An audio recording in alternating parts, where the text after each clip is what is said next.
Já, þá komið að síðasta erindi í þessum fræðsluflokki og við erum búin að fara áður í þróun lífsins og seinna fórum við í þróun mannsins gegnum hinn ýmsu menningarskeið, en núna þá förum við í andlega þróun mannsins eins og við erum núna í dag. Og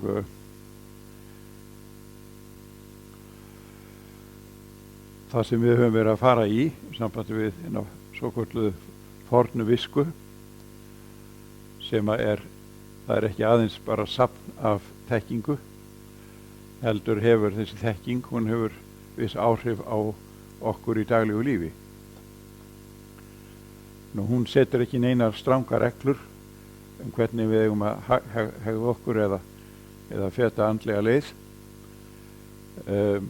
Við erum frjáls að velja það sem að hentar hverjum einum best og en það er okkar hvernig við vinnum allur úr þessari þekkingu. Nú, andleg þekking og fræðsla birtist oft í gegnum trúarbrögð. Hún þarf ekki að gera það, enda er hér einkunnarorð Guðsríkjafélagsins að engin trúarbrögð eru sannleikanum aðri. Og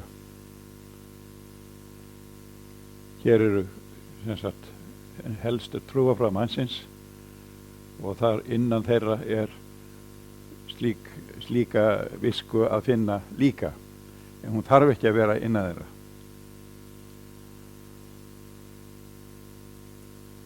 Nú, það er ekki nema eðlilegt að álykta að í þróun lífsins og nú þróun mannsins að þá séu komnir fram einstaklingar í sögunni sem að skara fram úr á einhverjum sviðum, og þá eru oft nefndir spámenn eins og Búdda eða Kristna eða Kristur. Nú, einnig eru nefndir þekktir menn í sögunni eins og grísku heimspekingarnir, hér Pýþagórasar, Sókrates og Platón. Nú, svo afburðamenn á endurreisnartímanum eins og Leonardo da Vinci, tónlistar snillingar eins og Mozart og leikritaskáldið Shakespeare. En ég gat ekki stæðast á freistingu að setja inn svona einn þekktasta ofurmenni okkar tíma sem er þá Superman. Nú, að baki félagsins eru svokallaðir meistarar eða Mahatmas sem að Blavatsky kynntist á sínum tíma og jafnvel dvaldi hjá þeim tíma, og það er að ræða Kuthumi annars vegar og Moria sem var hennar kennari. En það eru marga oft misskilningar að ræða sambandi við þessa menn, að þetta sé einhverjir andlegi meistarar í andaheiminum, en Blavatsky sagði sjálf, bókstaflega eins og hérna stendur, að meistararnir eru lifandi menn, fæðast og deyja eins og aðrir dauðlegir, og við köllum þá meistara vegna þess að þeir eru kennarar okkar og frá þeim höfum við fengið allan guðspeki fróðleik okkar, og að þeir eru menn mikilla fræða sem við nefnum innvígða.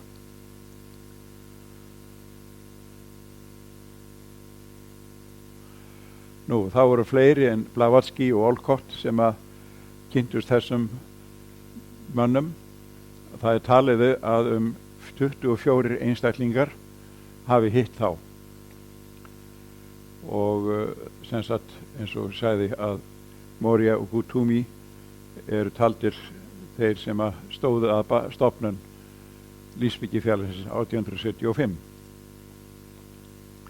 En auk þeirra eru einnig nefndir ýmsir sem eru oft nefndir Diakauja Djúal-Kúl, og hann er hér, og Rakotsky sem kom setna fram sem Saint-Germain í Fraklandi. Og hér Hilarion sem var á Grikklandi og Serapis hérna, hann var ekískur. Jesús, það ekki Jesús og Kristur eftir þessum fræðum eru sikkur personan. Kristur oft nefndur í lífsbyggilegum fræðum sem Maitreya og hann hafi yfirskipt Jesús sem var mjög þroskaður einstaklingur. Og þarna á endanum aftur Feneyingurinn. Það talað enska meistaran og fleiri.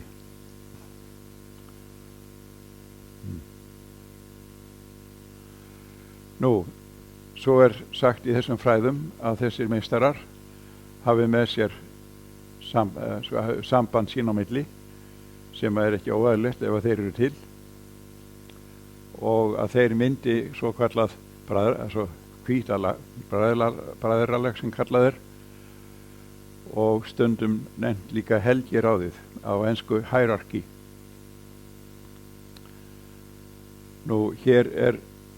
Hér svona uppsetning á því. Hérna eru sem sagt meistararnir KH og Moria hérna, en ofar þeim svo kallaði Manu og hérna sem ættfaðir eiginlega mannkynsins og Bodhisattvan eða Maitreya, Kristur og Mahachohan sem oft kallaður lávarður siðmenningarinnar. Já, þetta skrifað hér upp. Ofar þeim eru svo kallaðir Kumarar sem eru 3 og efst trónir sjálfur Sanat Kumara og kallaður líka lávarður heimsins. En þetta sem sagt eins og þetta kemur fram í þessum fræðum. Við getum séð hérna aðeins nákvæmari mynd. Þá förum við alveg hint frá sólarlógosunum og þarna eru sem sagt aðal prinsipin, það viljinn, viskan og starfsemi. Hérna sem sagt Sanat Kumara yfir þessari plánutu, járðinni, og undir honum þá Manu og Chohan. En Buddha mjög hátt skrifaður í þessu kerfi, enda hann þarna fyrir ofan heimsvæðarann. Hér eru þeir sem ég var að nefna áðan, þarna sem eru. En eins og kom fram hérna áðan, að hérna eru meistararnir, hér eru ýmsir sem eru á þroskaleiðinni, en hérna undir strikinu svona sveðsvartur almúginn sem ekki komin upp á þessar hæðir ennþá.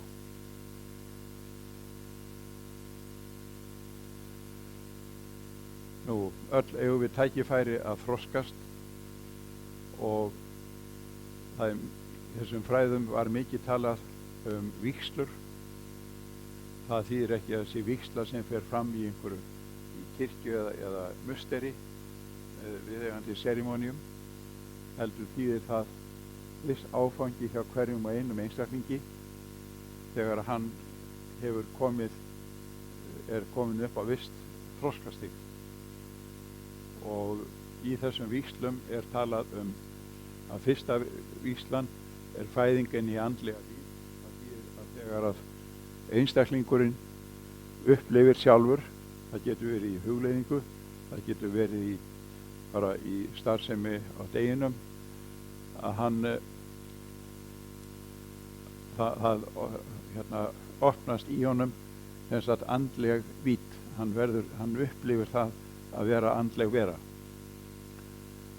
Svo kemur önnur vígslan, að þar talað að þegar menn eru búnir að ná þessari vaxtarhæð, að þá reynir mikið á stjórn á tilfinningunum og líkanlegum kröftum. Svoleiðis að önnur vígslan þegar að maðurinn búinn að ná valdi á þessum kröftum sem að hann býr yfir. Svo framvegis. Og þriðja vígslan, þá hann búinn að þroska með sér dulræna hæfileika og búinn að ná vissu valdi á þeim. Nú fjórða víslan oft nefnd meistarastigið. Hjá Indverjum þetta kallað Paramahamsa og það sett hana til hliðar sem sagt áfangar í ævi Jesú Krists, sem sagt fæðingin, skírnin, ummyndunin, krossfestingin og svo framvegis. Nú svo fer þetta í hærri stig og sem nú kannski fyrir ofan okkar skilning. Á sínum tíma, fyrir hluta síðustu aldar og alveg framundir svona 1930, þá var mjög mikið, fólk í lífsbyggifélaginu var mjög upptekið af þessu, sem sagt hver langt hver á hvaða þroskastigi hver og einn maður, og það var svona svolítið metingur eiginlega á milli fólks hvaða þroskastigi það væri á. Og þetta hafði þau áhrif í rauninni að þetta jók á ég-kennd hvers og eins, sem sagt menn urðu meiri egoistar, alveg þvert á móti því sem að í andlegum þroska, sem að náttúrulega felst í að eiginlega losna við þennan egoisma og eigingirni. En það var einn maður innan alla þennan fjölda sem að lét ekki glepjast að þessu. Það var Jiddu Krishnamurti. Hann var stofnað mikill félagsskapur og búist við að hann myndi setjast í tilbúið hásæti fyrir hann sem heimsfræðari. Hér mynd af einum samkomunum sem voru í Hollandi, sem þúsundir flykktust þarna að, en hann leysti upp þetta félag sem var náttúrulega veikilega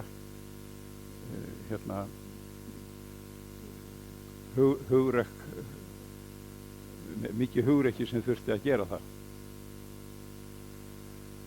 Nú, vígslur eða ekki vígslur, að þá erum við öll náttúrulega í skóla ríkisins, eins og sagtur, og þar andleg iðkun annars vegar og þekking haldast í hendur. Nú á Indlandi hefur þróast fyrir mörg þúsund árum andleg reynsla og þar að finna einhverja mestu víðsýni í andlegum málum. Það ekki verið að benda á eina leið eins og í sumum trúarbrögðum, heldur geta menn feta hina andlegu braut eftir ýmsum leiðum, eftir því hvers konar persónuleika þeir búa yfir. Og hér erum við með karma eða starfsjókað, bhakti tilbeiðslan, raja einbytting hugans og stjórn á huganum, og jnana ekki bara þekking, heldur líka sem sagt dómgreind eða skilningur.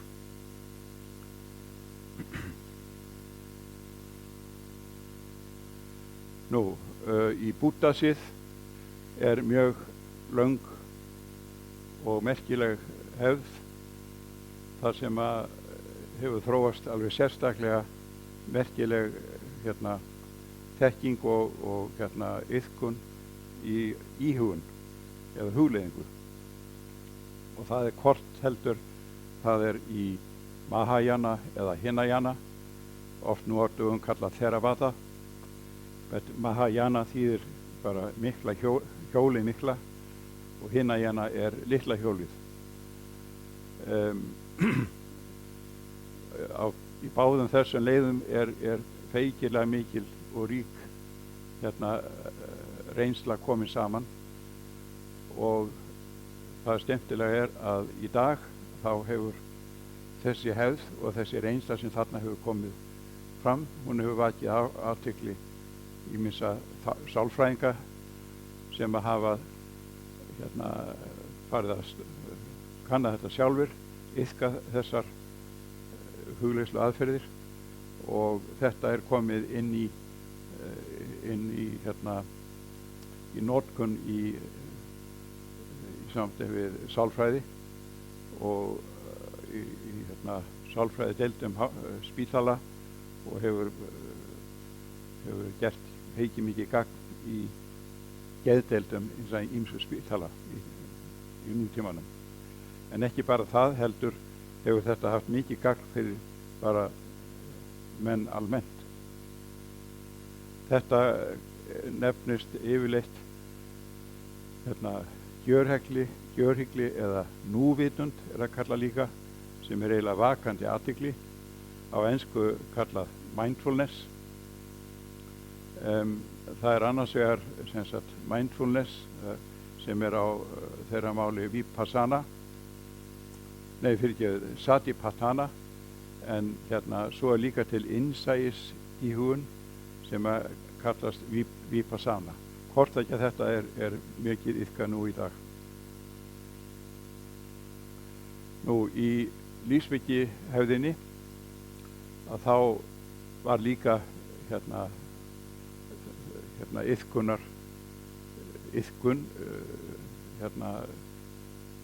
alveg frá byrjun og frá Blavatsky sjálfri, og þar er hinn þekkta bókur Tagnarinnar, sérstaklega fræðandi á þessu sviði, svo og bókin Leiðarljós, The Light on the Path.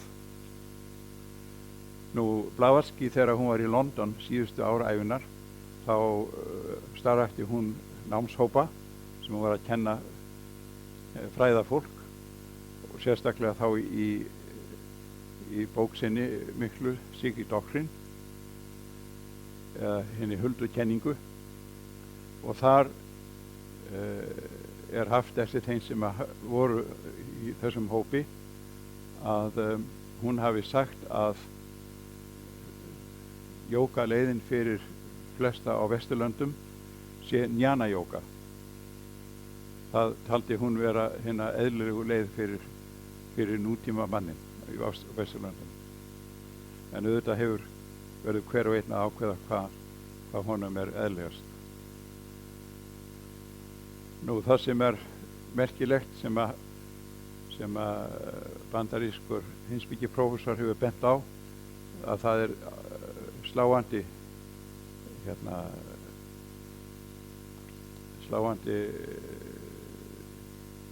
tengsl á milli þau sem að Blavatsky hélt fram og svo hins vegar Krishnamurti á okkar dögum. Og það sem að þau lögðu bæði mikla áherslu á var sem sagt umbreyting vitundar mannsins, altså transformation á ensku. Hann hefur bent á það að í Siggi Doktrin þá er ekki bara þekkingu að ræða, heldur líka er mikið áhersla lögð á einmitt þennan þátt. Nú í iðkun íhugunar hugleiðingar og yfirleitt bara í andlegri iðkun, þá má svona praktískt eða á hagnýtan hátt segja að það er til alls konar aðferðir handla, og sömur þeirra eru sem kallaðir eru jákvæðar, það er stundum kallað via positiva, og sem á sanskrit þýðir iti, sem að þýðir bara þetta, eða neikvæð via negativa.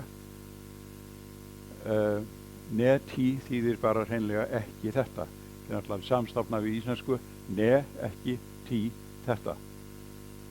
Og í jákvæðu leiðinni þá er mikið reglulega iðkun. Það er einbeiting hugans og hugleiða á veruleikan hið innra. Stundum er talað andlega fyrirmynd sem að Indverjar kalla Ista Devata og er áátt við einhvern andlegan mestara. Nú iðkun japa eða endurtekning á sanskritar ákvæðum eða jafnvel setningum, og er sagt að hún hreinsi hugan mjög vel. Nú þetta fer bara, þetta er náttúrulega eðli og einkennum hvers og eins hvað hentar honum. Í negatífu leiðinni, það sé neikvæðu, hún er ekki neikvæð í strangt til tekið, vegna þess að hugsunin er að allt það hugsanasafn sem við búum yfirleitt yfir, það skyggir á andlega veruleikan hið innra.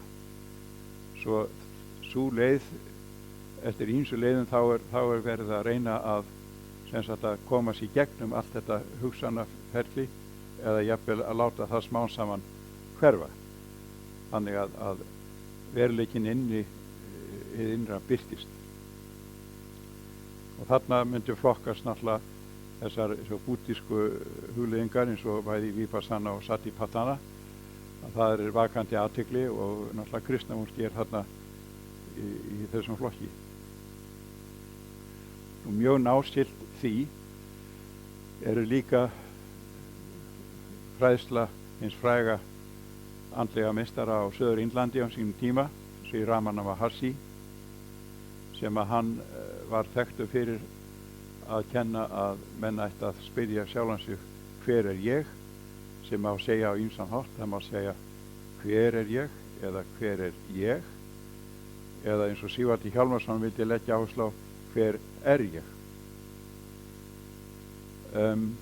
En hann sagði í viðtölum stundum, sem er mjög praktískt fyrir okkur, að þetta væri ekki bókstaflega hver er ég, heldur ætti hann við að menn ættu að taka eftir hugsununum í huganum og reyna að rekja þær til róta sinna. Og þegar að menn nái komist alveg að rótum hugsanana, hugsanaferlisins, að þá opnist möguleiki á að ná inn í tæra vitund eða inn í veruleika. Víðsýni Indverjana kemur vel fram í, hér er frá Sri Krishna, þar sem hann segir í ritinu Bhagavad Gita, eða Háamálum Indlands, að ég segi menn báðna og velkomna hvern veg sem þeir nálgast mig, af því að vegirnir sem þeir velja er þeir koma hvaðan æfa eru mínir vegir. Þetta sýnir náttúrulega gífurlega víðsýni. Svo á okkar dögum má segja, Ramakrishna, sem var þekktasti fræðari og andlegur leiðtogi á síðustu öld, á 19. öld, að hann vildi meina að leiðirnar væri eins margar á menninir, en hann lagði samt sjálfur áherslu á að bhakti jóga að hans mati ætti best við nútímamannin.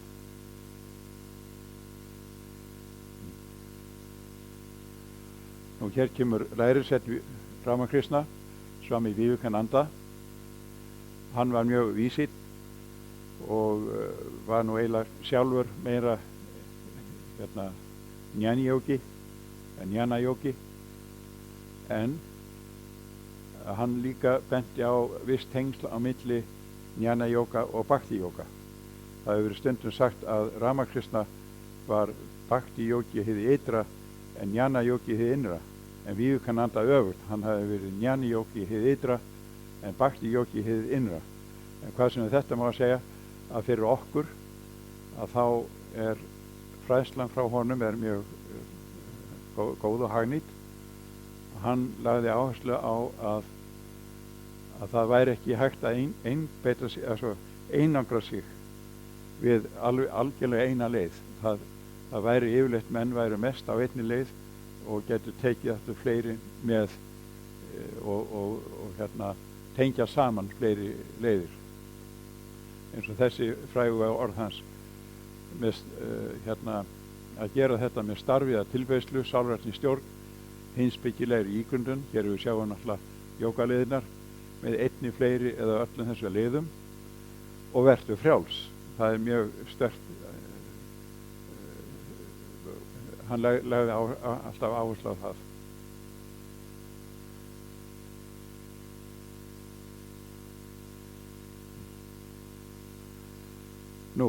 Nú á dögum er alveg gífurlegt framborð af jógaiðkun ýmiss konar og íhugunar aðferðum, andlegum skólum, og þarna er náttúrulega eins og oft er þegar eitthvað verður vinsælt að þarna er mikið peninga. Svoleiðis að það er mjög mikilvægt að vita hvað ber að varast í þessu. Og þetta sé ég tekið saman enn og frá ýmsum aðilum, og sumir segja ef fræðslan er dýr, mikil loforð skjótan árangur, að þá ber að varast slík loforð. Og ef fræðarinn er að hæla nemendum mikið og gerir þá háða sér, þá er það varasamt. Vivekananda, hann gaf ýmis holdráð á þessu sviði. Og hann sagði, það er rangt að trúa í blindni. Þú verður að rækta með þér heilbrigða skynsemi og dómgreind. Þú verður að iðka og komast að því sjálfur, hvort eitthvað vit er í þessum hlutum, rétt eins og þú legðir stund á hver önnur vísindi.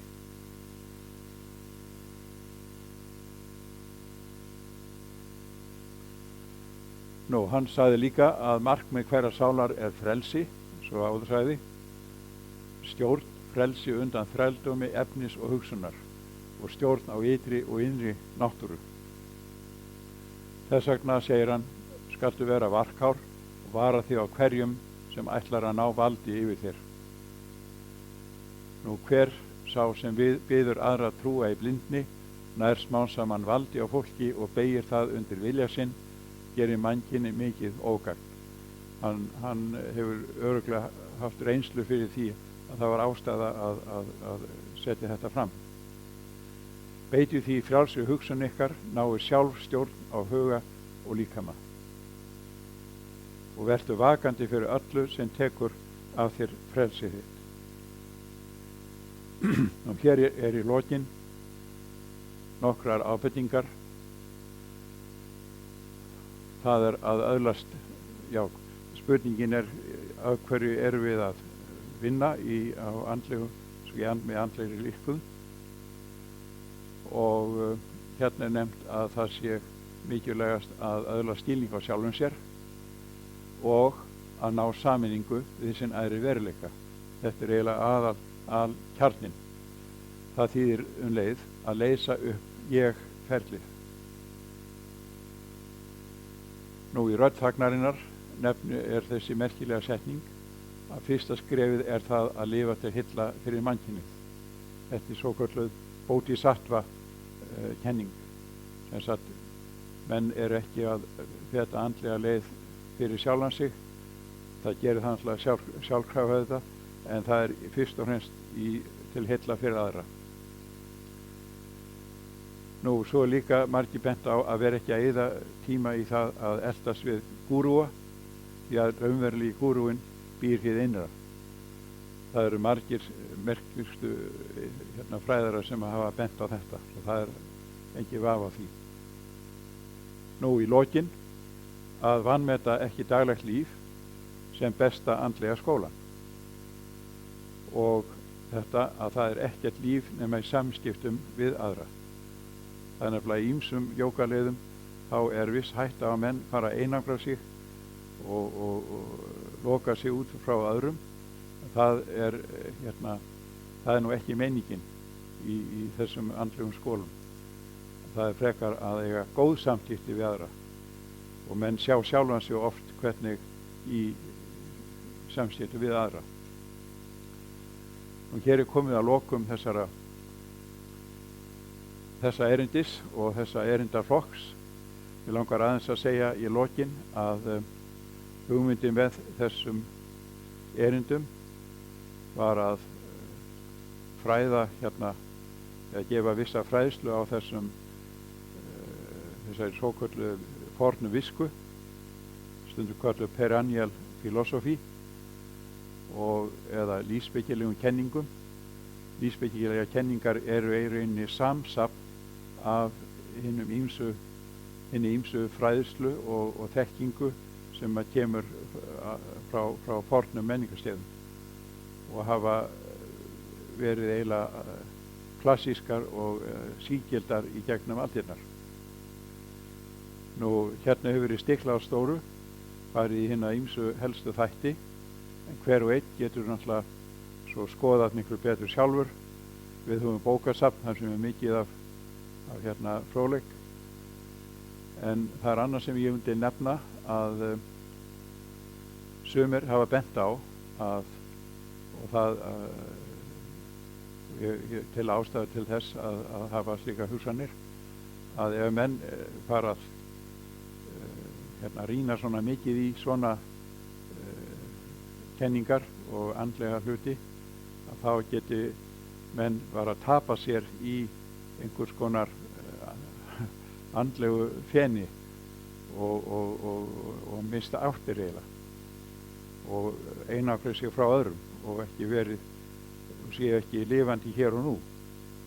En eins og ég sé þetta, að nú er ég búinn að grufla í þessu í gegnum ævina og þegar ég fór í að setja saman þessi erindi, þá fannst mér mjög skýrt koma fram að við erum forvitin, og þegar við erum að svala forvitni í að kynnast ýmsu kenningum á þessu sviði, að þá finnst mér það alltaf benda til þess að stundin sem nú er að líða, lífið núna hér og nú, verður miklu meira mikilvægt og miklu meiri brennipunktur.